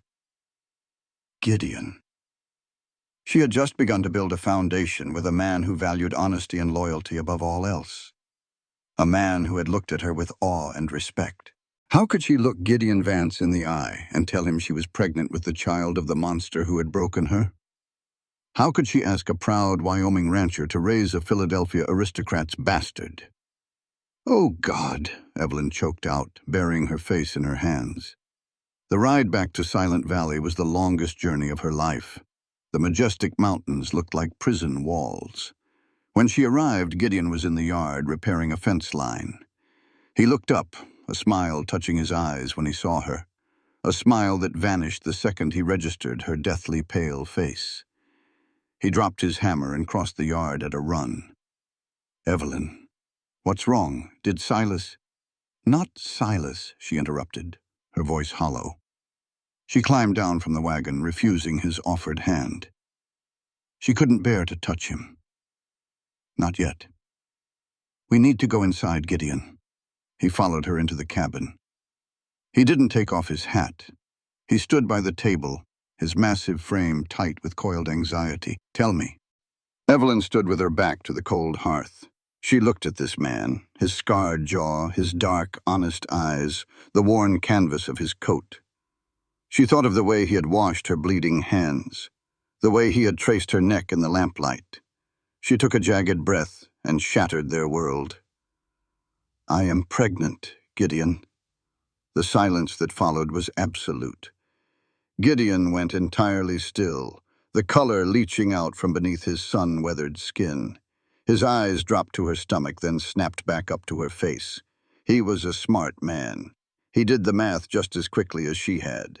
They had never shared a bed. Whose? He asked, his voice dropping to a harsh, gravelly whisper. Richard's, Evelyn said, tears finally spilling over her lashes. The physicians were wrong. The divorce, it was all built on a lie. I am carrying his child. Gideon closed his eyes, a muscle feathering violently in his jaw. The betrayal he felt wasn't directed at Evelyn for lying, he knew she hadn't known, but at the cruel, unforgiving hand of fate that had dragged her abuser right into the center of their sanctuary. I will pack my things, Evelyn whispered, her voice breaking. I have enough saved from the ledger work to get a room in town. I will not ask you to bear this. Stop. Gideon opened his eyes. They were dark, stormy, and filled with a complex, agonizing pain. He took a step toward her, but before he could speak, before he could bridge the impossible chasm that had just ripped open between them, the world outside exploded in orange light. A sharp, crackling roar tore through the twilight, followed by the panicked, high-pitched screaming of horses. Gideon whipped his head toward the window. The barn! He didn't look back at her. He lunged for the door, tearing it open. Evelyn rushed to the window. The main hay barn, the structure that held the winter feed, keeping their entire herd alive, was engulfed in a wall of raging, unnatural fire. And through the smoke, galloping away toward the ridge, were 3 men on horseback. Silas Sterling's men. Silas couldn't steal the land legally, so he had decided to burn Gideon out. Gideon! Evelyn screamed.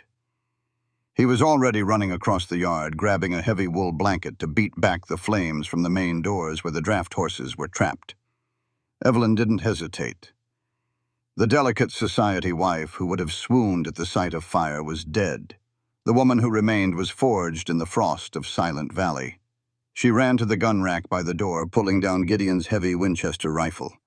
She checked the chamber, her hand steady, her mind calculating the trajectory and the wind. She threw open the door and stepped out onto the porch. The heat of the burning barn washed over her, a localized hell in the freezing twilight. Gideon was fighting a losing battle against the doors, the smoke billowing around him. Evelyn raised the rifle, pressing the cold steel to her shoulder. She didn't aim at the fire. She aimed at the ridge, where the 3 arsonists had paused to admire their handiwork. She exhaled slowly and pulled the trigger. The crack of the Winchester split the night. The led rider's horse reared violently, the bullet striking the dirt mere inches from its hooves. The men shouted in panic, whipping their mounts and scattering over the ridge, terrified that the stoic rancher had a small army waiting in the dark. Evelyn didn't stop to celebrate. She dropped the rifle and ran headlong into the smoke, grabbing a second blanket from the wash line. She reached Gideon just as he managed to pry the heavy barn doors open. "Evelyn, get back!" he roared over the sound of the flames. "This is my land, too," she screamed back, her face fierce, her eyes reflecting the inferno. "We saved the horses together." They plunged into the heat side by side, the dark night of the soul, illuminated by the burning ashes of Silas Sterling's vengeance. The fire had been defeated, but the smell of scorched pine and wet ash hung heavy over Silent Valley. Evelyn stood in the freezing mud of the yard, the heavy Winchester rifle hanging loosely from her soot-stained hands. Her chest heaved, pulling in the sharp, icy air. In the distance, the panicked nickering of the draft horses began to settle into nervous snorts. They were safe, tied to the corral posts. The main barn doors were charred and black, and a portion of the roof had collapsed, but the structure and the animals inside had survived. Gideon emerged from the smoke, a bucket swinging from his hand. His face was a mask of soot, his canvas coat singed at the hem, and his knuckles were bleeding. He stopped a few paces from her, his chest rising and falling in harsh, ragged rhythms. He looked at the rifle in her hands. He looked at the ridge where Silas's men had fled. And then, slowly, he looked at her. Evelyn braced herself. The adrenaline of the fire was fading, leaving behind the crushing, unavoidable reality of what she had confessed in the cabin just moments before the flames erupted. "I am pregnant. Richard's child." She waited for the disgust. She waited for the stoic rancher to finally tell her to pack her bags and leave. Gideon closed the distance between them. He didn't yell. He didn't recoil. He reached out, taking the heavy rifle from her trembling fingers and tossing it aside into the snow. "You didn't run," he said, his voice a gravelly, smoke-ruined rasp. "I told you," Evelyn whispered, her voice cracking. "This is my land, too." Gideon's eyes, dark and turbulent as a winter storm, searched her soot-streaked face. Without a word, he pulled her into his chest. It was a jarring, desperate embrace. He wrapped his massive arms around her, burying his face in her smoke-scented hair. Evelyn gasped, her hands instinctively clutching the lapels of his ruined coat. He was shaking. This mountain of a man who fought blizzards and unbroken horses was trembling. "I thought I lost you in the smoke," he breathed against her temple. "I thought... God, Evelyn." "Gideon," she choked out, the tears she had held back finally spilling hot and fast down her cheeks, cutting tracks through the soot. "The baby. You heard what I said. I am carrying Richard's child. I am carrying the child of the man who—" "Stop," Gideon commanded softly, pulling back just enough to frame her face with his large, calloused hands. His thumbs gently wiped the tears and ash from her cheekbones. "I don't care about Richard Thorne. The only thing Richard Thorne ever did right in his miserable, pathetic life was put you on a train to Wyoming." Evelyn stared at him, her heart shattering and remaking itself in the space of a single heartbeat. "But the child, it isn't yours." "It's yours," Gideon corrected fiercely. "It's a part of you, and you are here. That child is going to breathe mountain air, learn to ride before it can walk, and know what a real home feels like." He leaned down, his forehead resting against hers. "That child will be a Vance, Evelyn, if you'll let me be a father to it." A sob tore from Evelyn's throat, a sound of pure, unadulterated relief, and a love so profound it terrified her. She buried her face in his chest, weeping not from sorrow but from the overwhelming weight of grace. The next morning, the reality of the sabotage forced them into action. While the horses were safe, a significant portion of their winter feed was destroyed. Furthermore, Silas Sterling had escalated from fraudulent paperwork to attempted murder. They hitched the wagon and drove the grueling, muddy miles into redemption. Gideon headed straight for the sheriff's office to report the arson and present the evidence of the forged deed. Evelyn, however, walked into Martha Higgins's general store, her steps heavy with purpose. Martha took one look at Evelyn's pale, determined face and immediately locked the front door of the shop, flipping the sign to closed. "In the back," Martha ordered gently. "Let's have a proper look at you." In the small, dimly lit room, Evelyn lay back on the examination table.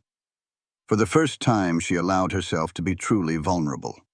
Martha's experienced hands pressed against her slightly swollen abdomen, feeling the firm, undeniable shape of the life growing inside her.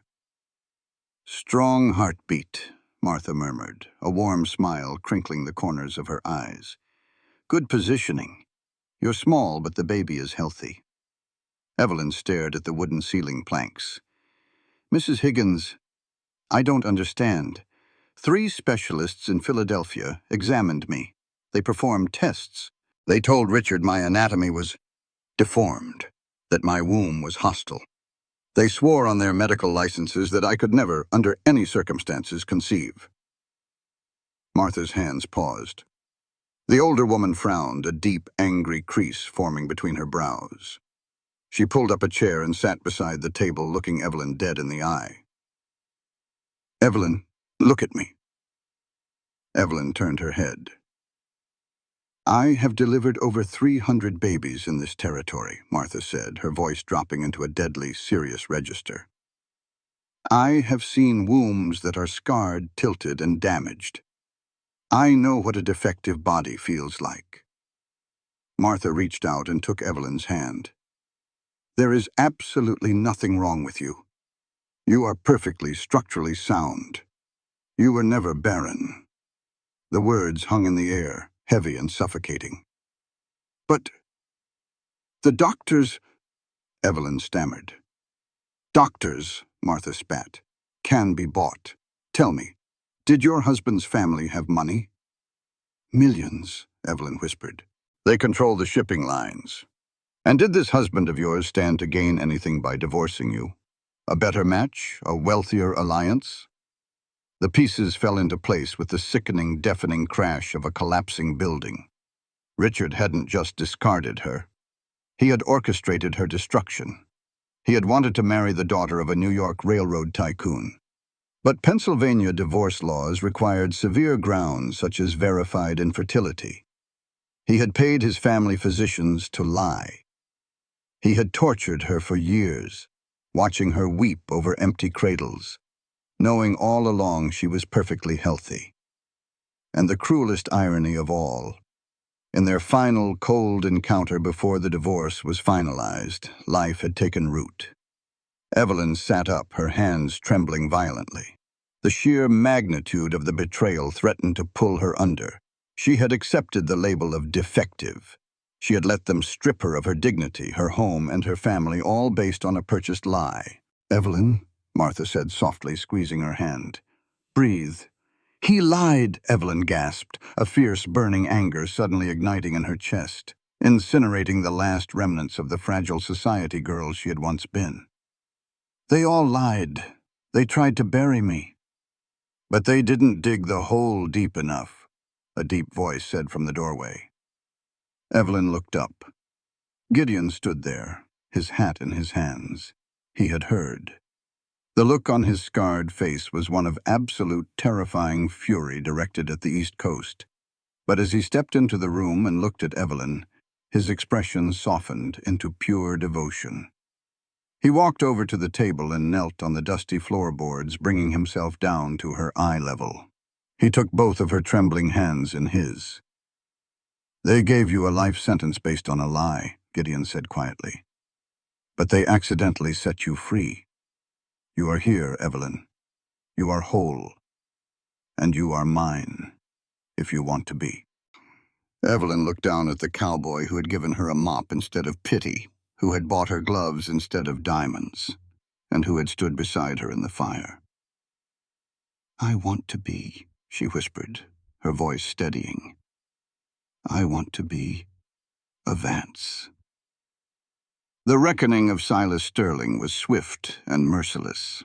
Armed with Evelyn's meticulous dissection of the forged promissory note and the sheriff's discovery of Silas's hired men smelling of kerosene in the local saloon, the trap was sprung. Silas was arrested in his plush hotel room before noon, his tailored suits traded for the rough iron bars of the Redemption jailhouse, awaiting federal marshals. The Union Pacific would have to find a new legal way to route their water, and Silent Valley was safe. 2 weeks later, the spring thaw finally broke the spine of the winter. The snow melted, rushing down the mountains in silver streams, and the prairie exploded into a brilliant emerald green. The main barn was still scarred, its new doors smelling of fresh-cut pine, but to Evelyn it was the most beautiful cathedral on earth. They didn't want a grand affair. They didn't want the spectacle of a Philadelphia society wedding. They wanted something real. The ceremony was held at dusk, right in the center of the ranch yard under a sky bleeding violet, gold, and bruised pink. The only guests were Martha Higgins, who stood beaming in her Sunday best, and the sheriff, who had brought a bottle of aged bourbon to celebrate. Evelyn stood before the local circuit judge. She wore her best traveling dress, the very one she had arrived in, but it hung differently on her now. She was no longer a terrified exile. She stood tall, her dark hair pinned back, her skin glowing with the quiet, undeniable evidence of the life growing within her.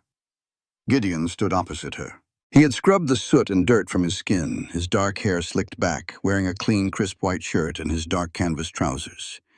He looked wild, handsome, and entirely tethered to the woman standing in front of him.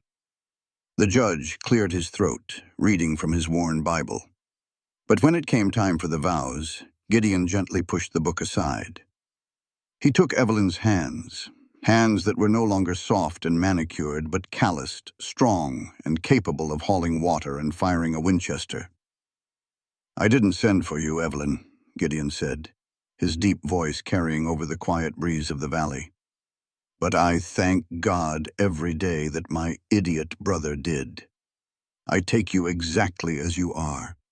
I take your past, I take your brilliant, terrifying mind, and I take the child you carry. They are mine, as much as this land is mine. I will protect you, I will honor you, and I will love you until the mountains crumble."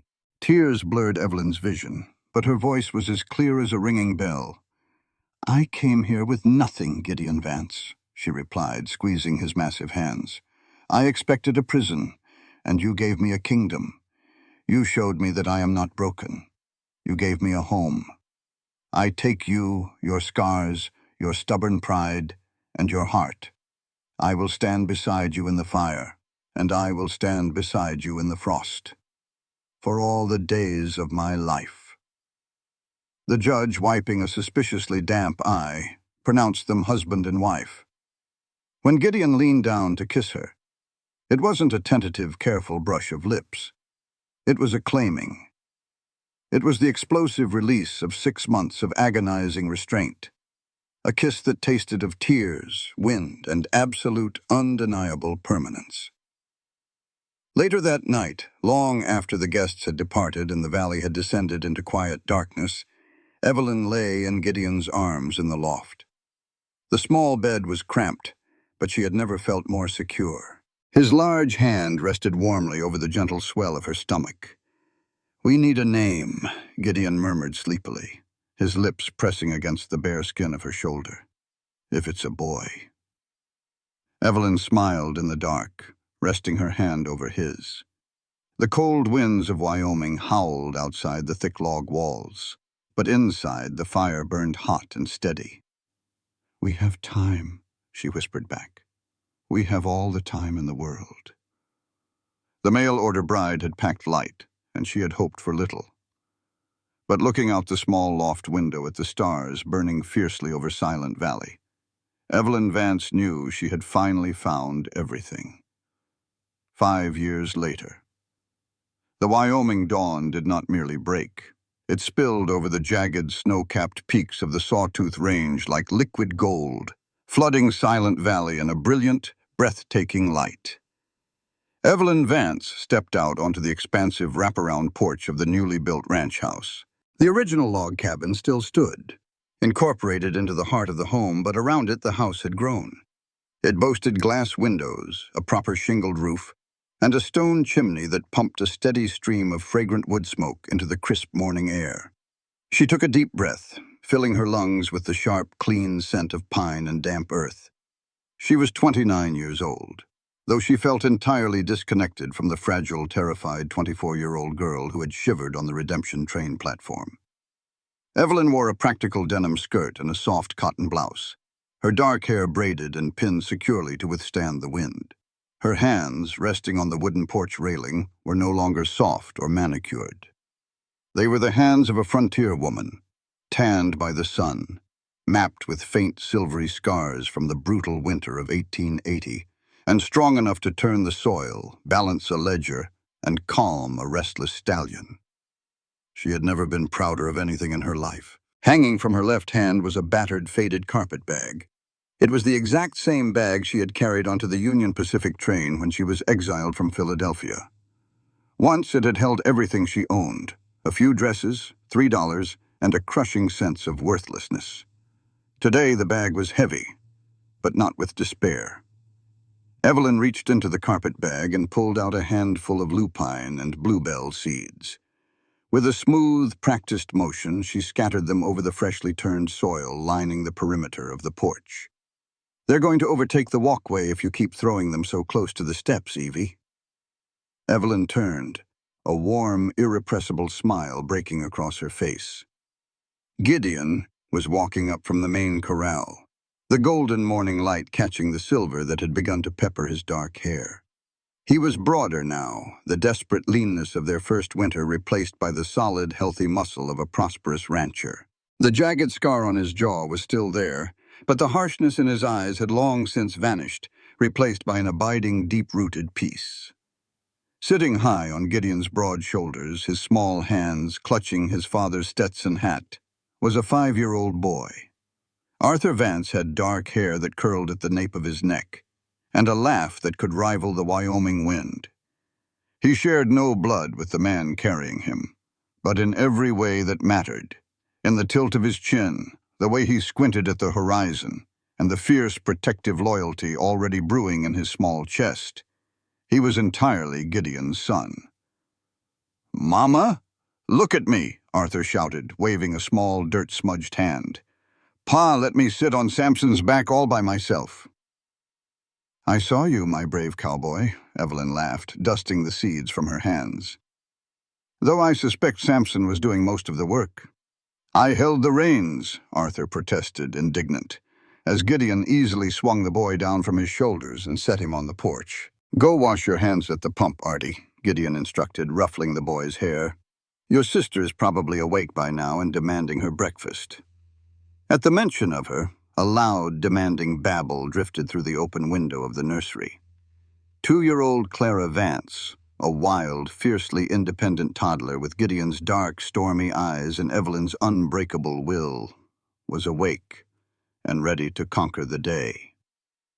Arthur bolted into the house, leaving his parents alone on the porch. Gideon stepped up to Evelyn, wrapping his massive arms around her waist from behind and pulling her flush against his chest. He rested his chin on the crown of her head, sighing in deep contentment as they looked out over the valley together. The ranch had tripled in size. Where there had once been 50 head of cattle, there were now over 300. The ledgers that Evelyn meticulously managed every evening were written entirely in black ink. The threat of Silas Sterling and the railroad was a distant, fading memory. "You're out here early," Gideon murmured, his lips pressing a soft kiss into her hair. "Just planting," Evelyn said, leaning her weight back into him, completely supported. "I was thinking about the day I arrived. I was thinking about how terrified I was of this place, how big and empty it felt." "And now?" "Now," she said softly, "it feels like the only place in the world that matters." Evelyn looked down at the empty carpet bag resting by her boots. A month ago, a letter had arrived in Redemption, forwarded through a dozen different post offices. It was from a solicitor in Philadelphia, informing her that Richard Thorne had passed away from a sudden bout of pneumonia. The letter mentioned, almost as an afterthought, that his second marriage had produced no children, and the vast Thorne shipping empire was being fractured and sold off by distant cousins. The man who had stamped her defective had died with no legacy at all. Evelyn had read the letter once, folded it neatly, and placed it into the belly of the cast-iron stove, watching the flames turn the expensive parchment to ash. She had felt no anger. She had felt no triumph. She had simply felt free. Her worth had never been tied to a Philadelphia mansion, or a medical diagnosis, or the cruel whims of a society that viewed women as transactions. Her worth was here. It was in the soil she had fought to keep. It was in the calluses on her hands. It was in the booming laugh of her son, the fierce eyes of her daughter, and the unshakable, profound love of the man holding her. Gideon turned her around so she was facing him. He looked down at her, his expression carrying the same absolute reverence it had on the day he had washed her bleeding hands in a freezing cabin 5 years ago.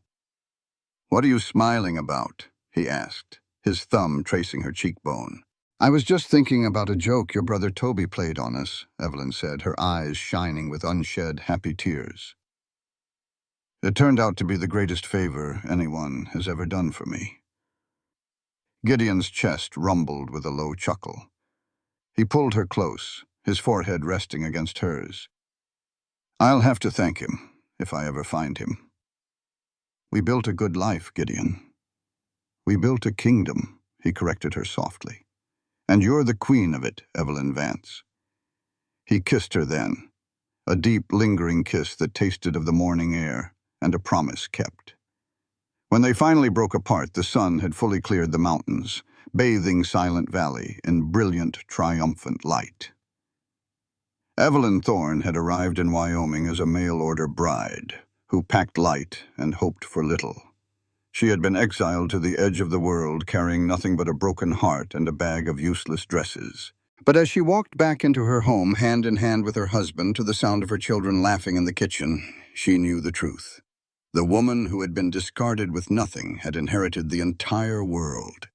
And the cowboy's land, once so terrifyingly silent, now echoed with the beautiful, unbreakable noise of a life fully lived.